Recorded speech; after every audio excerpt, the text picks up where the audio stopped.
9절로부터 12절까지 제가 읽어드리겠습니다.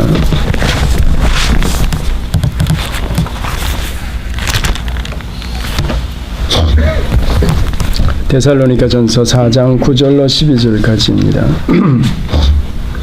형제 사랑에 관하여는 너희에게 쓸 것이 없음은 너희가 친히 하나님의 가르치심을 받아 서로 사랑함이라. 너희가 온 마게도냐 모든 형제를 대하여 과연 이것을 행하도다. 형제들아 권하노니 더 많이 하고 또 너희에게 명한 것 같이 종용하여 자기 일을 하고 너희 손으로 일하기를 힘쓰라. 이는 외인에 대하여 단정히 행하고 또한 아무 궁핍함이 없게 하려 함이라. 그 밑에 제가 성경 한 세 구절 찾아놓은 거를 같이 한번 보겠습니다. 마태복음 22장 36절로 40절이죠. 선생님이여 율법 중에 어느 계명이 크니까? 예수께서 가라사대 내 마음을 다하고 목숨을 다하고 뜻을 다하여 주 너의 하나님을 사랑하라 하셨으니 이것이 크고 첫째 되는 계명이요 둘째는 그와 같으니 내 이웃을 내 몸과 같이 사랑하라 하셨으니 이 두 계명이 온 율법과 선지자의 강령이니라. 그 밑에 요한이서 4절로 6절까지죠. 너희 자녀 중에 우리 아버지께 받은 계명대로 진리에 행하는 자를 내가 보니 심히 기쁘도다. 부녀여 내가 이제 내게 구하노니 서로 사랑하자. 이는 새 계명같이 내게 쓰는 것이 아니요 오직 처음부터 우리가 가진 것이라. 또 사랑은 이것이니 우리가 그 계명을 쫓아 행하는 것이요 계명은 이것이니 너희가 처음부터 들은 바와 같이 그 가운데서 행하라 하심이라. 로마서 13장 8절로 10절까지입니다. 피차 사랑의 빛 외에는 아무에게든지 아무 빛도 지지 말라. 남을 사랑하는 자는 율법을 다 이루었느니라. 간음하지 말라, 살인하지 말라, 도적질하지 말라, 탐내지 말라 한 것과 그 외에 다른 계명이 있을지라도 내 이웃을 내 자신과 같이 사랑하라 하신 그 말씀 가운데 다 들었느니라. 사랑은 이웃에게 악을 행치 아니하나니 그러므로 사랑은 율법의 완성이니라. 아멘.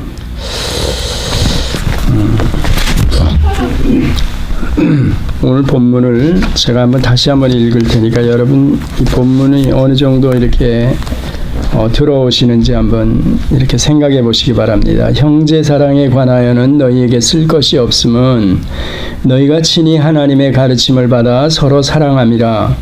너희가 온 마게도냐 모든 형제를 대하여 과연 이것을 행하도다. 형제들아 권하노니 더 많이 하고 또 너희에게 명한 것 같이 종용하여 자기 일을 하고 너희 손으로 일하기를 힘쓰라. 이는 외인에 대하여 단정히 행하고 또한 아무 궁핍함이 없게 하려 함이라. 본문이 어느 정도 이해가 되십니까? 조금은 쉬운 것 같은데 이렇게 잘 와닿지 않는 본문이죠. 이런 본문들이. 우선은 왜냐하면 시작하면서 벌써 9절에 사랑에 관해서 말을 하기 때문에 이 사랑이라는 말 앞에 이렇게 자신 있게 나설 사람이 아마 교회 안에 한 사람도 없을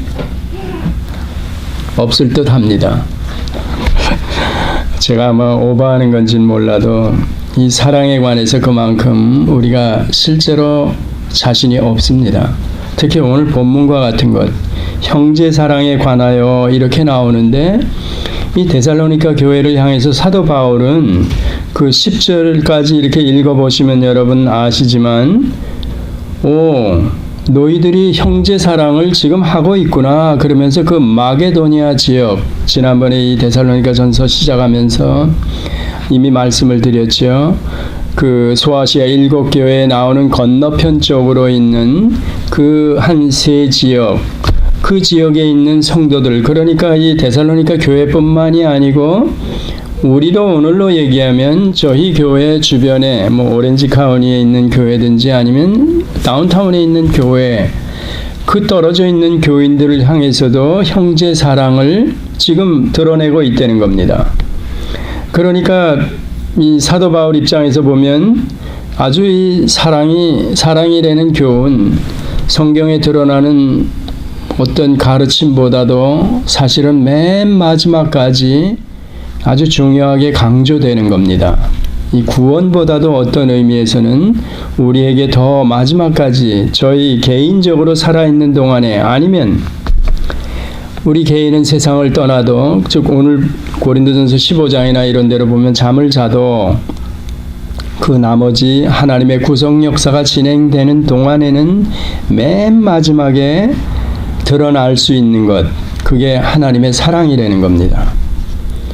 그 하나님의 사랑을 저희가 카피본으로 받아가지고 우리가 이 하나님의 사랑을 드러내야 된다, 이겁니다. 지난번에 한번 저쪽 교회에서 한번 여러분에게 말씀을 드렸죠. 특히 왜 교회 안에서 성경 가르침으로 보면 남자가 질서상 먼저 앞장서 있느냐 이랬을 때, 그 남자가 우선 이 가정으로 얘기하면, 아니면 교회로 얘기하면 그 하나님의 사랑의 본체가 되시는 그 하나님의 사랑을 아합으로 오늘 설명을 드리죠. 지난번에도 이렇게 드렸죠. 아가페가 아닌 아하브, 즉 먼저 말씀을 드리면 아가페 사랑, 저희는 에로스 사랑하고 대비를 시키면서 이거는 지저분한 육신적인 이래버리고 마는데, 만약에 그렇게 생각하신다면 우리도 지금도 그런 영지주의적인 가르침이 우리 안에 조금 있다는 겁니다. 그래서 굳이 설명을 하면, 굳이가 아니라 실제로 성경이 말하는 사랑을 저희들이 이렇게 그 교훈으로 받으려면 하나님의 사랑이 무언가 이렇게 돌아보아야 된다는 겁니다. 그 하나님의 사랑이 아가페로 설명하지 않습니다. 물론 아가페 사랑이 그 안에 들어가 있습니다. 아하브 안에. 그래서 에로스, 제일 먼저 그 하나님의 사랑을 설명하기 위해서, 여러분들이 알기 위해서는 하나님의 에로스적인 사랑을 여러분들이 아셔야 하는 겁니다. 그러면 그 막말로 얘기하면 좀 저도 표현이 어렵지만 그 지저분한 혈기 부리고 질투하시고 조금 고급하게 얘기하면 그런 거야? 예, 그런 겁니다. 에로스 사랑이라는 게 우리가 연상하는 어떤 더러운 것만이 아니라 실질적으로 육신적인 어떤 이렇게 피지컬리 제가 막 성질 부릴 수 있는 거 이런 거 다 포함해서 에로스 사랑이라 그러는 겁니다. 그러면 하나님이 인격신이시기 때문에 우리가 구약을 들어가 보면 이미 안다 그러지 않았습니까? 화를 내시고 질투하시고, 질투하는데 이거 보통이 아닙니다. 다르죠. 하나님의 질투하시면 가만히 안 놔두는 겁니다. 내 새끼들이 만약에 곁길로 나가 가만 안 놔두는 거죠. 우리 인간은 제 자식이나 누가 곁길로 나가 한없이 가, 야 임마 너 호적 파가, 그리고 끝내버리죠. 실제로 끝내고. 그런데 하나님은, 하나님께서 이 에로스 사랑으로 자기 백성들을 향해서 이놈들 가만 안 둘 거야. 내가 회초리를 들고 바벨론을 세우든지 아수르로 이렇게 가게 하든지 그 이전에 많은 징벌을 내리시고 이러는 거는 다 하나님의 사랑이래, 에로스적인 사랑이라는 겁니다. 피지컬리 저희에게 와 닿을 수 있는. 근데 이 하나님의 이런 사랑은 제껴놓고 아가페 사랑만 우리가 하나님의 사랑이라, 이거는 성경을 모르는 사람들이 하는 얘기죠. 그러니까 그 에로스 사랑이 어디에 많이 드러나 있는가? 구약에. 강한 손과 편팔로, 물론 아브라함에게 언약으로 약속을 해주시고 그 백성들을 이제 모세를 통해 가지고 건져내시고, 오늘 장로님 기도하신 거 예 맞습니다. 그런 과정에 이스라엘 백성, 자기 백성 삼은 그 백성들이 이놈 철부지같이 별짓 다 하는데도 불구하고 하나님께서는 그 에로스 사랑 때문에 끈질기게 포기하지 않으시고 회초리를 드시면서까지 내 자식들을 바로 세운다는 겁니다. 그 사랑이 에로스 사랑입니다. 그러면 우리 가정에서 부모, 여러분 어머니 되신 분이나 아버지 되신 분이 자식을 향한 사랑, 에로스적인 사랑을 여러분 드러내시죠? 이놈 자식하고. 그럼 자식된 입장에서는 아이고 허구한 날 잔소리네 그러죠. 이스라엘 백성이 딱 그겁니다. 그럼 이런 사랑을 보고 에로스 사랑이라 그러는 겁니다. 아까 제가 미리 말씀을 드렸지만 하나님의 아하브라는 사랑 안에 이렇게 에로스 또 스톨게 이게 진짜 나오는 부모 자식 간의 사랑입니다. 부모 자식 간의 사랑. 여러분 여기 자식을 가진 부모 입장에서 나와서 내가 자식을 향해 얼마만큼 자식을 사랑했는지 아마 여기 나와서 몇 말씀 하세요. 그러면 시간 가는 줄 모르고 아마 하실 겁니다. 왜? 이거 전 인생을 자식이 만약에 지금 40이 됐다 50이 됐다 그러면 이 40-50년 동안에 애를 뭐 잉태해가지고 낳아가지고서부터 전부 다 나와서 설명을 해야 되니까 그 안에 이런 스톨게적인 사랑, 부모가 자식을 향한 부모 자식 간의 이런 사랑이 이게 얼마든지 누구든지 말할 수 있다는 겁니다. 그 자식이 예를 들어서 착한 일을 했어. 자식이 뭐 한 20살 때 한국으로 얘기하면 뭐 어느 저 서울에 대학을 들어갔어. 그때 그 부모 마음은 그 전에 눈 녹듯이 싹 녹아져 버리죠. 요즘 같은 취업난에 뭐 이런 때 어디 취직을 했어. 또 우리 부모 마음을 아주 기쁘게 해주고 또 눈 녹듯이 녹게 해야죠. 고생을. 이제까지 고생한 거 보람 있듯이. 그런 사랑을 부모 자식 간의 어떤 관계에서 일어날 수 있는 부모 입장에서 주는 그런 사랑을 스톨게로 성경은 설명하고 있습니다. 그러니까 아까 에로스적인 사랑에서도 요거하고 뭐 조금은 다른 입장에서 저희들이 돌아보는 거지만 하나님의 사랑 안에 아하브라는 사랑 안에 이게 다 들어가 있다는 겁니다. 그 다음에 필리아 뭐 이런 것도 사실은 실제로는 우정 혹은 친구 간의 사랑 뭐 이런 식으로 얘기하죠. 이 사랑은 실질적으로 저희들이 조금 디테일하게 들어가 보면 어느 정도 리밋이 있습니다. 그런데 하나님 편에서 이런 자기 친구처럼 우리가 이제 찬송가에도 나오고 그러지만 예수님도 우리가 친구라고 실제로 그럽니다. 그리고 성부 하나님께서도 아브라함을 향해서 나의 벗이라 그랬습니다. 그러니까 이런 그런 사랑도 하나님의 사랑 아하브 안에 들어가 있다는 겁니다.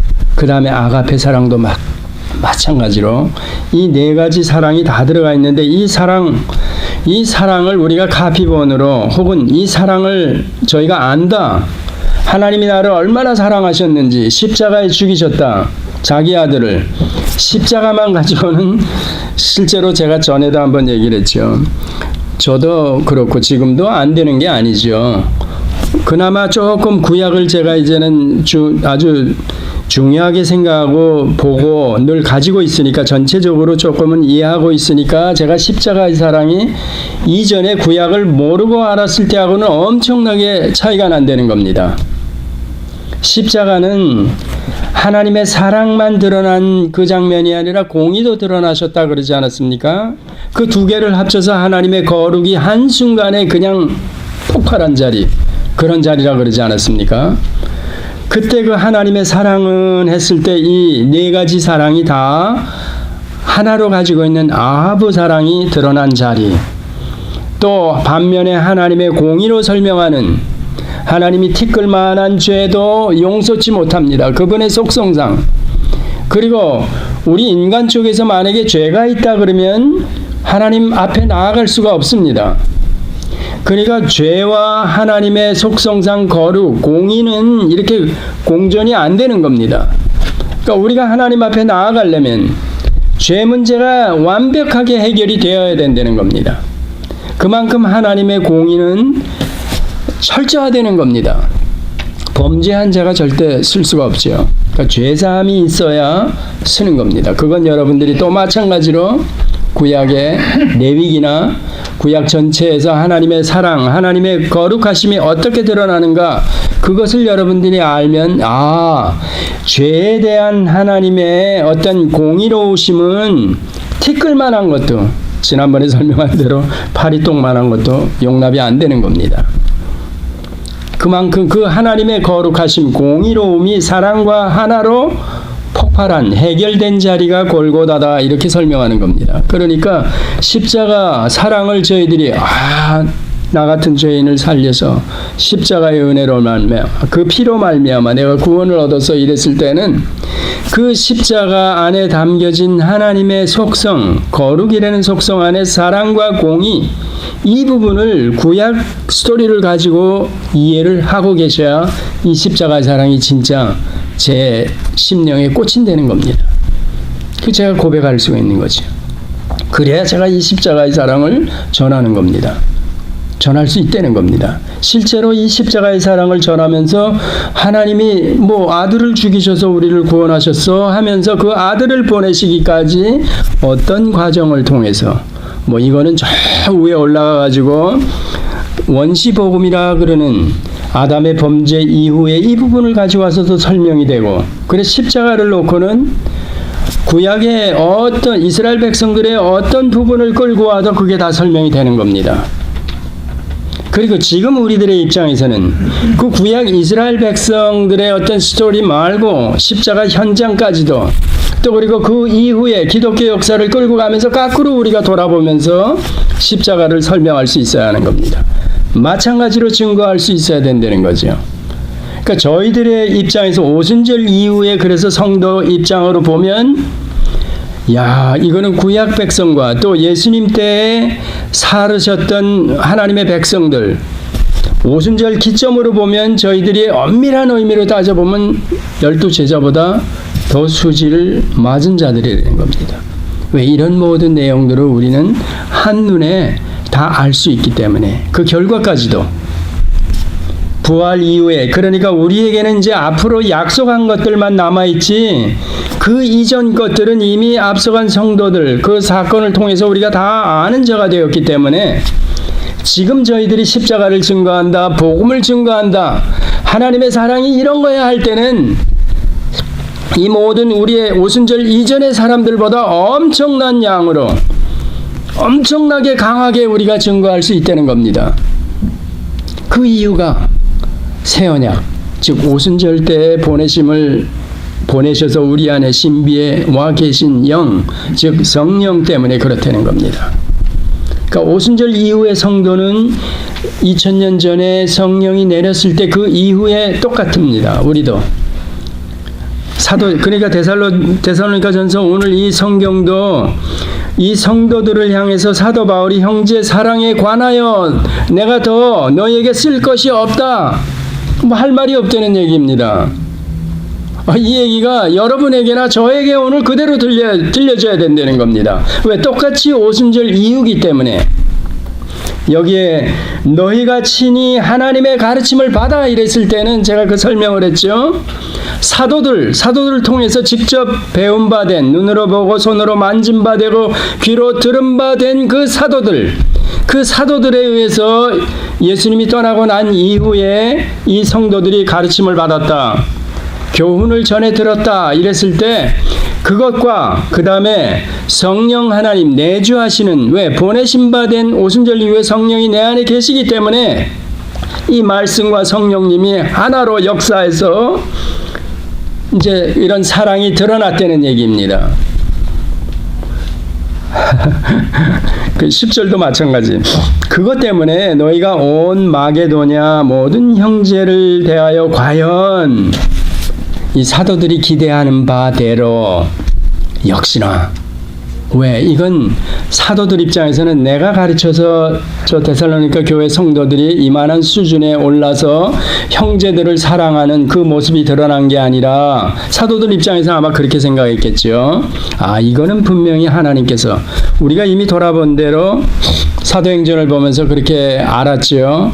한 3주 정도 회당에서 가르친 거 외에는 없는데도 불구하고 이 사람들 수준이 굉장하니까 그걸 어떻게 바울은 놀래면서 설명할 길이 없는 겁니다.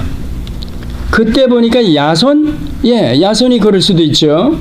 그렇지만 더 중요한 것은 여기 오늘 친히 하나님의 가르침을 받았다 이랬으니까 오순절 이후기 때문에 우리 안에 와 계신 하나님의 택자들 안에 와 계신 성령에 의해서 이 3주만 전해졌던 말씀이 살아서 역사해서 이런 어떤 그 형제 사랑하는 모습이 드러났다는 겁니다. 그러니까 할 말이 없고, 하나님께서 하신 일이기 때문에, 성령이 또 역사하시기 때문에 이런 사랑이 드러나? 내가 할 말이 더 없어. 내가 권하노니 더 많이 해. Keep going. 이런 얘기입니다. 자, 거기까지 단락은 9절, 10절은 뭐 조금 더 설명을 해야 되지만 일단은 거기까지 이렇게 놓고, 그러면서 이 사랑이 실제로는 하나님의 사랑, 아까 먼저 설명드린 대로 아하브라는 그 사랑 네 가지로 우리가 설명할 수 있는 게 다 내가 가지고 있으면서 이 사랑이 드러나는 겁니다. 예를 들어서 제 친구가 만약에 이단에 빠져 있어, 다른 데 잘못 가, 아직도 복음을 제대로 받아들이지 못하고 있어. 그러면 안타까운 심정이 나가지고 이 아가페 사랑이, 막말을 하면서도 옛날에 뭐 보니까 뭐 그런 식으로 지냈으니까 막 이 새끼 저 새끼 하면서 임마 정신 차려 멱살을 잡고라도 이러고 갖다 세워야 된다는, 이게 질투심이 나서, 왜 그렇지 않으면 사탄의 밥이 되니까 그 나중에는 멸망의 길로 갈 게 뻔하니까, 제가 만약에 하나님의 사랑을 안다 그러면 못 참지요. 그 얘기입니다.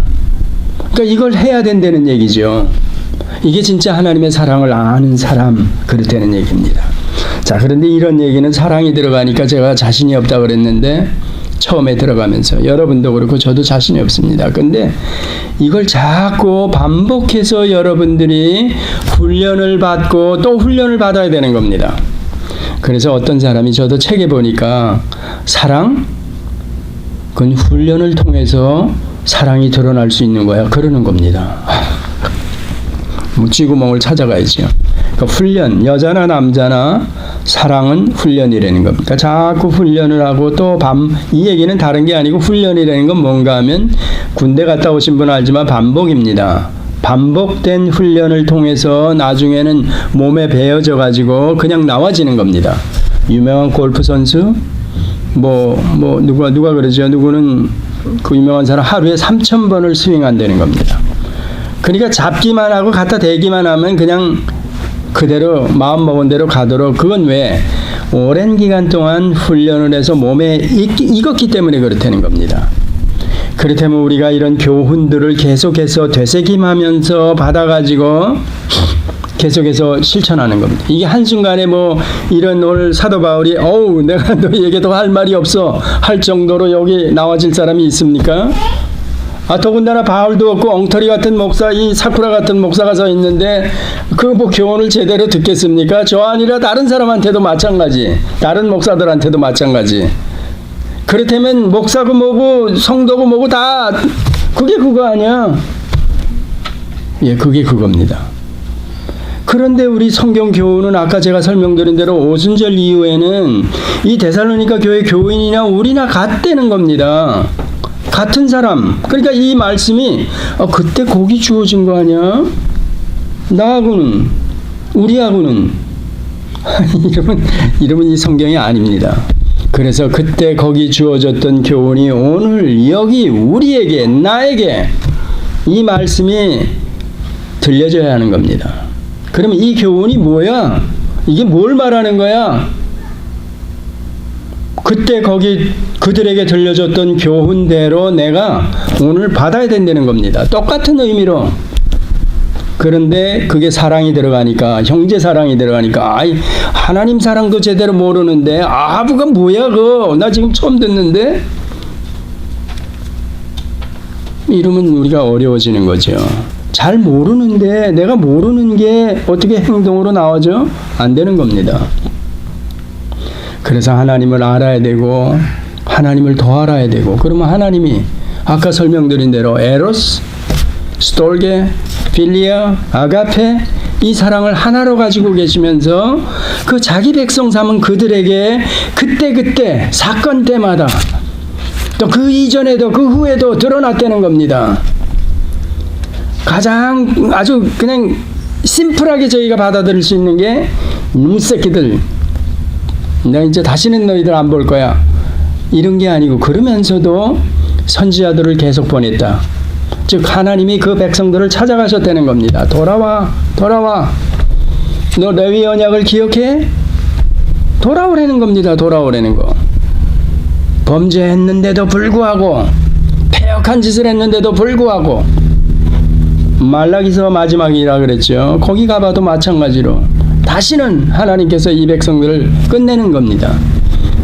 더 이상 말을 안 한 게 실제 역사 속에서 신구약 암흑기라 그래가지고 400년 그 사이에 세상 군왕들이 유명한 철학자나 사상가들 뭐 이런 사람들 나라 이 이스라엘 백성들은 수면 아래로 확 꺼져버렸습니다. 왜? 하나님이 더 이상 그 백성들을 찾아가지 않기 때문에.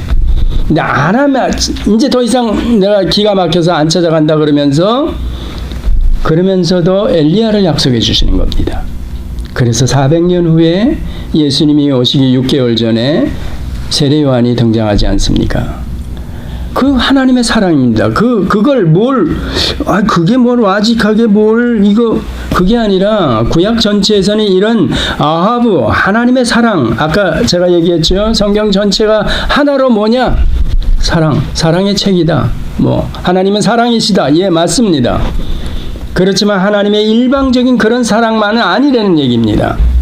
그러니까 이 에로스나 스톨게나 필리아, 아가페 이게 섞여져 있는, 다른 말로 얘기하면 하나님의 거룩하심, 하나님의 공의와 사랑이 하나로 응축돼 가지고 백으로 이 구속사가 끝날 때까지 하나님의 사랑이 드러나 우리에게 전해진다는 얘기입니다.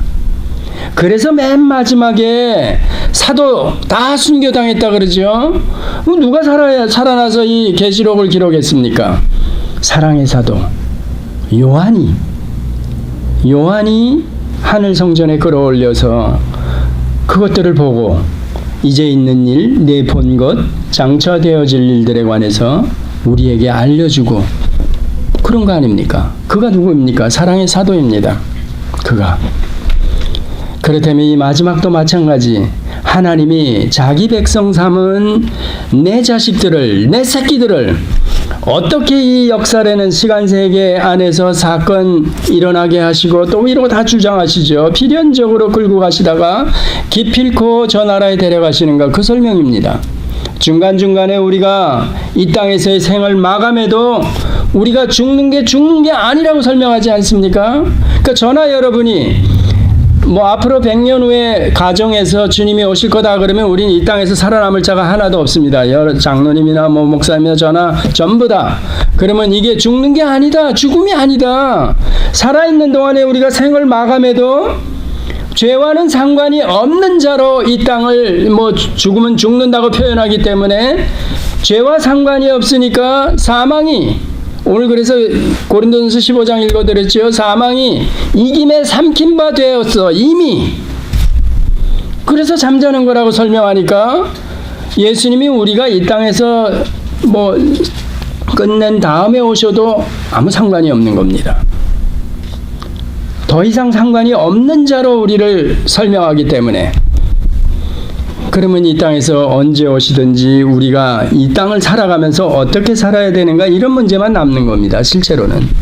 그런데 이 사랑 얘기하다 보면 12절을 얘기할 시간이 없죠. 실제로는 제가 이 얘기를 하고 싶은데 11절하고 12절을 하고 싶은데, 그 다음에 이제 제가 그냥 바로 들어가겠습니다. 나중에 기회가 되면 이 하나님의 사랑에 대해서 더 많이 여러분과 얘기를 나누고, 또 너희에게 명한 것 같이, 이미 그러니까 이 사랑에 대해서, 형제 사랑에 대해서 공부하려고 그랬더니 말할 필요가 없습니다.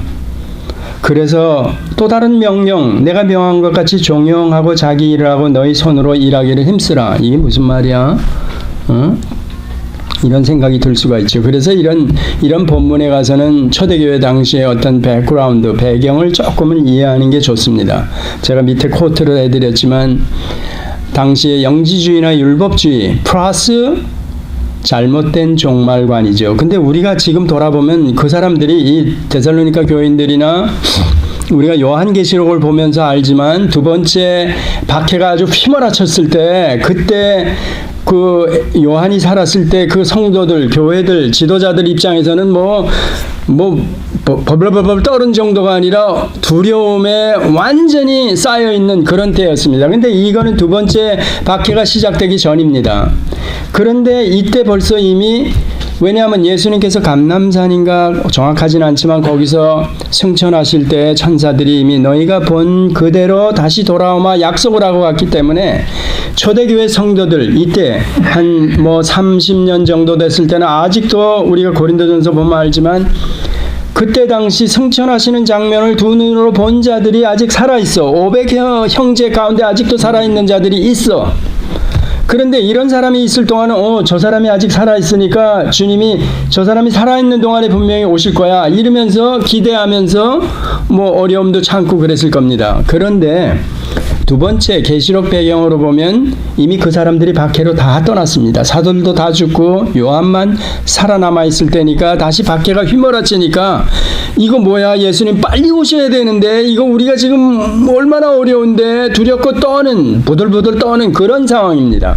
근데 여기는 이미 영지주의 율법주의 가르침이 들어와 있고 거기에 플러스 종말관, 그러니까 초대교회는 그렇게 승천하시면서 약속을 하셨기 때문에 많은 성도들 다들 주님이 다시 오마, 우리가 살아있는 동안에 분명히 다시 올 거야 하고 기다렸습니다.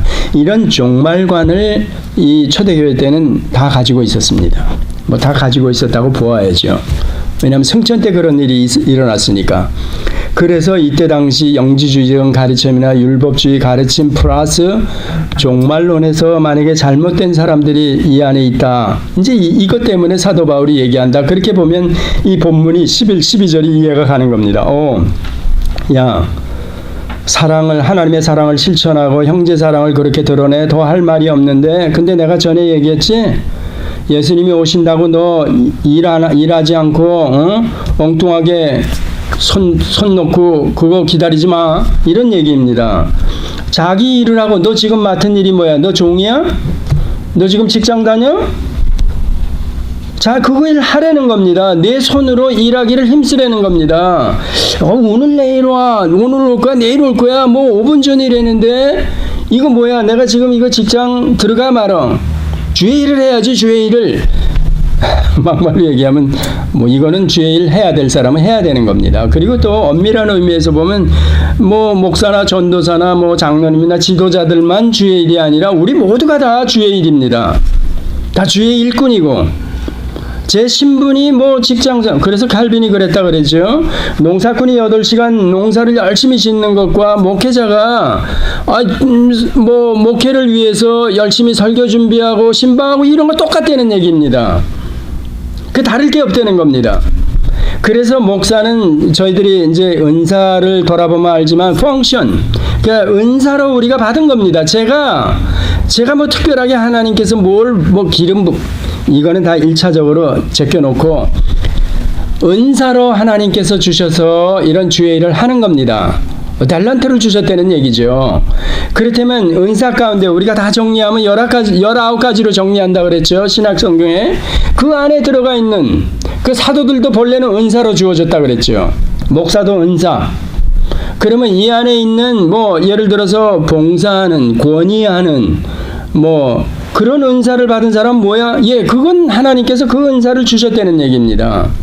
그 은사로 설명하는 목사직이나 사도직까지도 입은 왜 이렇게 설명을 하냐 이랬을 때 이 주의 일이라는 게 특별하게 내가 어떤 사람 그러죠. 주님은 머리로 얘기하고 우리는 지체로 설명하니까 나는 그 연결하는 모가지야. 목사는 그래서 이 모가지 역할을 하는 거야.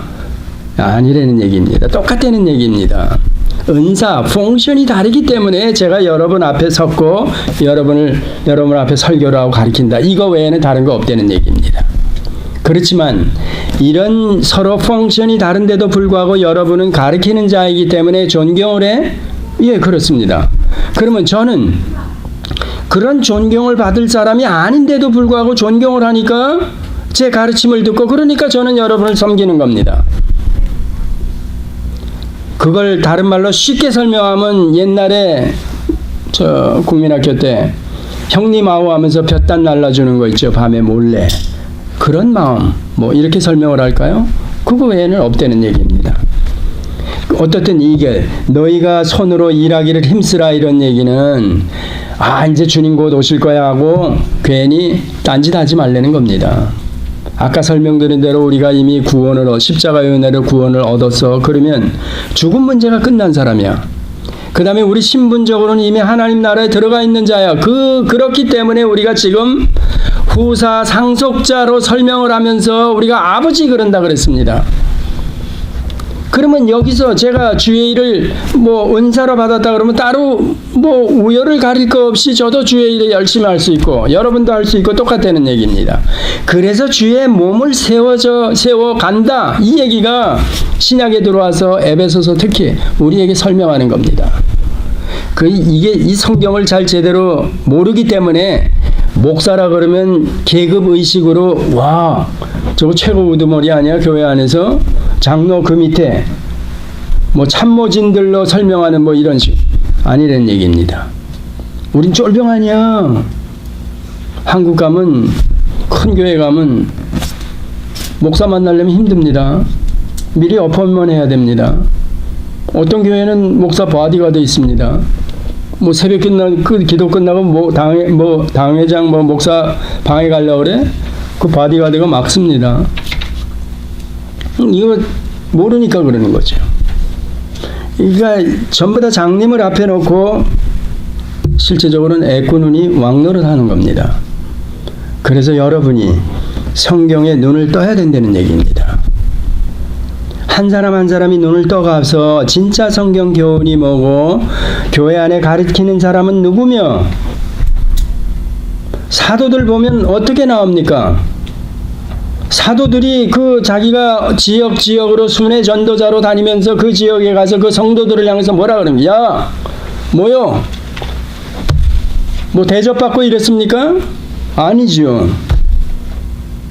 그거 보면 뻔히 아는데 근데 몰라. 성경을 모르니까 엉터리 같은 사람들이 사이비 짝퉁이 이 앞에 서가지고 피몰아치면 그대로 다 넘어가는 겁니다. 어떻게 보면 지금 현실적으로 보면 대한민국 나라라는 나라도 지도자 때문에 민초들이 이거 뭐 국민들이 애꿎은 국민들이 뭘 합니까? 또 국민을 계몽해서 깨운 의식 있는 국민이 얼마나 됩니까? 똑같은 현상이 교회 안에서도 일어나 망하는 거죠. 망하기 일버전이죠. 교회는 최소한도 교회는 그러지 말아야 하는데 그러려면 여러분들이 성경을 알아야 돼. 자 여기서 이는 외인에 대하여 단정히 행하고 그러니까 믿지 않는 사람들이 저거 뭐야 오 주님 오신다 그러면서 뭐 예수님 오신다 그러면서 뭐야 세상 일 집어치우고 뭐 야 가게 문 닫았네 뭐 교회에다 그냥 재산을 다 갖다 바쳤네. 옛날에 박태선 신앙촌 그거 잘 아시죠? 천년 땅 거룩한 땅 들어가려고 오늘도 모여왔네. 전 재산 털어가지고 넣고 거기 들어갔다가 독소에 유명합니다. 근데 그 독소를 그때는 대단했는데 제 사촌이 그거 다 샀습니다. 거기다 아파트 줘가지고 팔았어. 나중에 이게 엉터리 같은 그러니까 무식하고 꺼먹는 같은 아무것도 뭐 성경도 모르는 사람이 있으니까 엉뚱한 짝퉁들이 사이비가 그냥 휘몰아치면서 신천지도 지금 그거죠 뭐 똑같은 겁니다. 그러면 우리 개혁교회라 그러는 저희들 저도 그렇고 여러분도 그렇고 성경을 아셔야 되는 그러니까 외인에 대하여 단정히 행하고 그러니까 믿지 않는 사람이 상식선에서 볼 때도 야 저 기독교 하나님을 믿는 데는 애들이 안디옥 교회 여러분 기억하시죠? 그리스도인들이네? 이 소리를 들어야죠. 근데 이 외인들에 대하여 단정히 행하고 그랬으니까 개독견이 이런 소리 들으면 안 된다는 얘기입니다. 이거 자식들은 내팽개치고 저 애기 엄마가 뭐야? 허구한 날 교회 가서 뭐 하는 거야 저거? 이런 소리 들으면 안 된다는 얘기입니다. 자식 잘 키우는 거 가정을 원만하게 이끌어가는 거 사탄이 그래서 성경을 여러분들이 보시면 알지만 가정과 교회는 하나로 가는 겁니다. 이 둘 중 안에 하나를 건드립니다. 이 건드려버리면 절름발이 신앙생활을 할 수뿐이 없습니다. 이거 회복시키려면 굉장히 힘듭니다. 그래서 가정과 교회 하나로 가지고 계셔야 합니다. 제가 제목을 교회가 우선인가 가정이 우선인가 일부러 여러분에게 도전을 하기 위해서 이렇게 달았지만 실제로는 하나입니다. 하나. 교회 중요합니다. 가정 중요합니다. 창세기를 여러분들이 잘 공부하시면 가정교회 이렇게도 설명합니다. 교회의 모형을 아담과 하와가 한 가정을 이루었다 그래가지고 교회론을 설명할 때 그 창세기 2장 18절 이하 25절까지를 끌고 와서 설명합니다. 그러면 이 가정과 교회 지금 오늘 그겁니다. 그러면서 단정히 행하고 세상 사람들로부터 그런 소리 들으면 안 돼. 너 김 목사, 저 목사가 뭐 줬다고요 저거 응? 예수님 오신다 그러고 뭐 하는 거야? 이러면 안 된다는 얘기입니다. 제가 만약에 가리키는 자 입장이라면. 그 다음에 또한 아무 궁핍함이 없게 하려 함이라. 이러니까 세상 직업이나 이런 건 천하게 여기는 겁니다. 주님 오실 날만 기다리면 되지. 옛날에 1992년도에 마라나타 뭐 그 이전에 안식교 여호와의 증인 뭐 장막 성전 지금 신천지 뭐 다 똑같습니다. 이 이단들 사이비들을 가만히 보면 종말을 가지고 와가지고 그럴듯하게 부추기면서 재산 몰수시키는 겁니다. 다 끌어모은 거. 이렇게 또 돈 내놓게 하는 거죠. 그리고 호주머니 털게 하는 거죠. 뭐 인감증명 가져서 도장 찍게 만들고 그러는 겁니다. 사이비들은. 근데 실제 성경 가리키면 여기서 오늘 이 얘기하고는 다르지 않아. 야, 종말에 들떠가지고 너 그러지 마. 너 현실, 네가 지금 살아가고 있는 발 딛고 사는 이 삶도 중요한 거야. 가정 지켜야 돼. 애들 잘 교육시켜야 되고 새끼 먹여야 되고 너 아버지 아냐? 이런 얘기입니다. 그러니까 궁핍함이 없게 하려 함이라. 제가 아는 사람도 뭐 가까운 예만 하나 들으면 마라나타 때문에 옛날에 다미선교회 그래가지고 여기 뭐 하방익 이장님 뭐 이래가지고 책도 나왔죠. 뭐 대한민국 전체가 그냥 휘몰아쳤죠. 한국은 하여튼 제가 무식한 사람이 너무 많다는 얘기입니다. 실제로 얘기하면 뭐 냉동 아줌마가 대한민국 전체 기독교계를 한번 확 휘몰아치니까 다 그냥 다 우수수하고 다 떨어진 겁니다. 92년도에 이런 게 딱 일어나니까 대한민국 전체가 다 흔들리는 겁니다. 기독교교회가 뭐 목사서부터 뭐 전부 다. 근데 그 뒤에 어떻게 됐습니까? 저 지금도 아직 살아 있습니다. 이 다미선교회. 그러니까 시한부 종말론자들이죠. 이들이 아직도 살아있어. 동부에서 소그룹이 몇 명 모여 있습니다. 그래 그들 나름대로 이름을 바꿔가지고 그 내용 그럴듯한 내용 가지고 지금도 포교 전도를 하고 있습니다. LA까지 그 문서 저도 한번 받아본 적이 있습니다. 그래 보니까 창피하니까 옛날에 같이 교회도 다니던 사람이 떨어져 나와가지고 그 다미성교회 간 거 아닙니까? 그러니까 어디 가서 이제 그때 재산 뭐 다 털어진 거죠. 뭐 온대는데 뭐 10월 며칠인가 온대는데 이게 뭐야 이거 다 갖다 바쳐야죠. 한국에서 그 다미성교회 끌어든 이장님 목사라는 사람 제가 버뱅크에 있었을 때 그 교회도 나왔었다 그럽니다. 나와서 집회를 했다는 겁니다. 제가 가기 전에 침례교회인데 야. 이 도대체 어떤 교회인데 이런 친구를 데려다가 집회까지 그 사람 날짜가 다 돼가는데 몇 억짜리 집 사고 그랬다고 신문에 나오고 그러지 않았습니까? 그 돈이 다 어디나 뻥친 거죠. 그러지 말라는 얘기입니다. 이런 데 넘어가면 너 궁핍해지고 너 가정 파괴되고 너 제대로 신앙 가지고 다시 회복을 하려고 그래? 다시 교회로 들어오려고 그래? 굉장히 어렵습니다. 이게 자존심 상하는 거죠. 얼굴이 보통 두껍지 않으면 다시 못 나오는 겁니다. 그러면 한번 이렇게 빠지면 거기서 휘몰아치 돌돌돌돌 돌다가 그냥 끝나버리는 겁니다. 그런 얘기 지금 하는 겁니다. 그러니까 이 종말에 관해서 여러분과 같이 진짜 계시록을 다시 이제 여러분 자꾸 몇 번 얘기지만 해야지요. 해야 되는데 여러분이 제가 아직 시작을 안 했으면 웹에 들어가서라도 계시록에 관해서 한번 보시고 궁금한 게 있으면 저한테 얘기하시기 바랍니다. 쉽게 얘기하면 7년 대환란 얘기하면 이거 벌써 시한부 종말론자입니다. 전 3년 반, 후 3년 반 이 얘기 나오면 벌써 7년이라는 그 기간이 지나면 예수님이 오신다 이러는 얘기 아닙니까? 7년이라는 얘기를 딱 시작하면 그럼 그건 시한부 종말론자죠. 그럼 다미성교회나 뭐가 다릅니까? 안식교나 저 여호와의 증인 다를 바가 하나도 없다는 우리는 모른다는 얘기입니다. 그날. 근데 7년 대환란을 설명하고 여기 뭐 이 미국에서 텍사스에 큰 교회 뭐 2, 3만 명 모이는 데서 그냥 그 빔으로 이렇게 하면서 설명하면서 그 7년 대환란 전 3년 반, 후 3년 반 뭐 이러면서 그러니까 허다한 많은 사람들이 잘못된 종말관에 빠져버리면 굉장히 위태롭습니다. 굉장히 위태롭습니다. 그래서 이 모든 것들이 결국은 계시록을 들고 하는 가르치는 그런 거니까 계시록을 다시 잘 배워야 합니다. 제가 얘기했지만 계시록을 이해하기 위해서는 이것도 계시, 성경 창세기도 계시, 성경 66권이 계시이기 때문에 처음이며 마지막이기 때문에 이 처음에 어떻게 시작해서 어떤 진행 과정으로 어떻게 마치는가 하는 것을 알아야 되기 때문에 이 시작과 과정을 어느 정도는 스트럭처를 가지고 계셔야 된다는 겁니다. 그래야 이 계시록이 이러네요. 결국은 교회가 성도가 승리한다는 거네요. 하나님의 구속사가 완성이 된다는 거네요.